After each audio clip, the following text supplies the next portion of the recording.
क्या आप खुद को इंटेलेक्चुअल समझते हैं? तो इन्हें सुनिए। एक वो स्लो सुसाइड, वो एक एक आराम से मौत मर रहे लोग हैं। और वही बात है, और ये हर इंटेलेक्चुअल के साथ होगा। जो भी बौद्धिक है उसके साथ ये तो ट्रेजेडी रहेगी, ये दुखांत रहेगा। वो मर रहा है हर पल। क्या आप इन्हें जानते हैं? तो इनकी पहचान के लिए ये सुनिए। एक कुड़ी जिदा नाम मोहब्बत। ये गाना तो आपने जरूर सुना होगा। जानते हैं इसे किसने लिखा है? इन्हीं ने, शिव कुमार बटालवी ने। अगर आपने ये नाम सुना होगा तो आप समझ गए होंगे कि आज किस बारे में बात होगी। आज बात होगी मोहब्बत की, मायूसी की, इश्क की, कमजोरी की।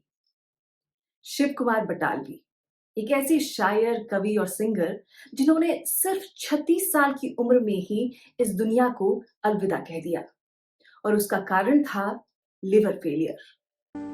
कि पुछदे ओ हाल फकीरां दा,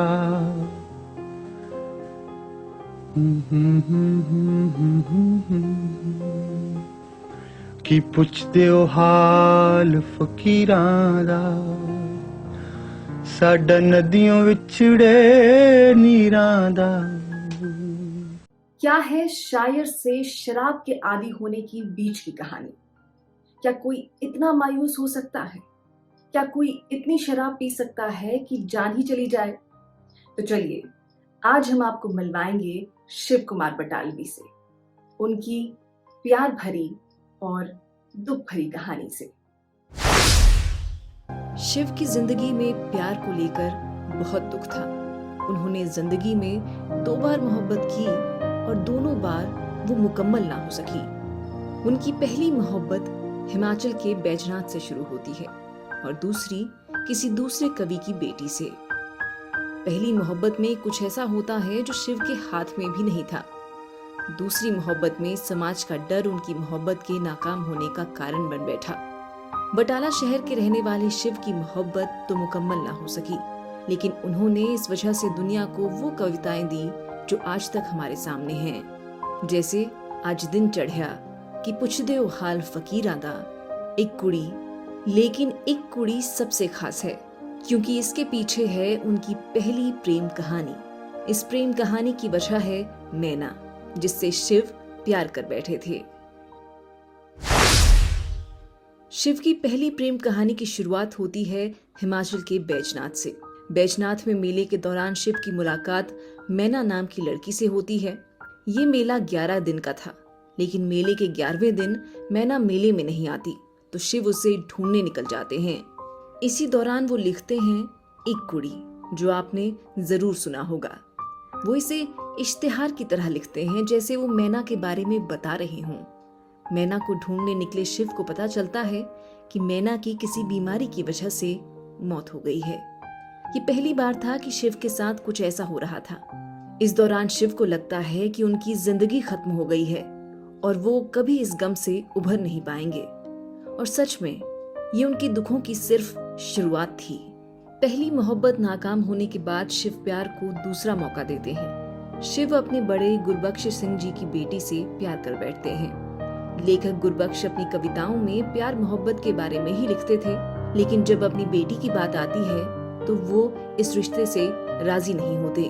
इस रिश्ते को खत्म करने के लिए गुरबख्श जी बिना सोचे समझे अपनी बेटी की शादी कर उसे अमेरिका भेज देते हैं। ये दर्द तो शिव सह गए, लेकिन उन्हें असली दर्द तब हुआ जब उस लड़की के यहाँ बच्चे का जन्म होता है। तब शिव दुख में लिखते हैं, माए नी माए मैं एक शिकरा यार बनाया। माए नी माए मैं एक शिकरा यार बनाया। एक बार फिर शिव टूट जाते हैं और इस बार वो अपने पिता से कहते हैं कि जहां वो बोलेंगे वहां वो शादी कर लेंगे। शिव की जिंदगी में इतना दुख था कि वो शराब के आदी हो जाते हैं। और मुकद्दर देखिए, इतने बड़े कवि की मौत सिर्फ 36 साल की उम्र में हो जाती है। लेकिन कमाल देखिए, आज भी बॉलीवुड में जब कोई गाना लिखा जाता है तो तो शिव की कविताओं का जिक्र जरूर होता है।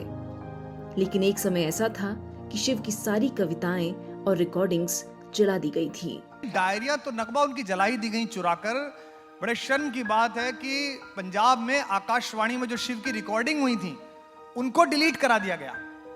आज मेरी बाद की जनरेशन को अगर शिव सुनना हो तो लंदन बीबीसी की एक रिकॉर्डिंग है जिसमें वो सुनते हैं कि कैसा स्टार था उनका। शिव शराब के इतने आदी थे कि उनका लिवर फेलियर हो गया। 36 साल की उम्र में वो इस दुनिया को अलविदा कह गए। खैर, जो जब जब होना है सो तब होना है। लेकिन शिव अपनी जिंदगी के 36 सालों में जो कर गए हैं वो हमेशा इस दुनिया में सराहा जाता रहेगा। उनकी कविताएं, उनके गीत हमेशा यूं ही चलते रहेंगे।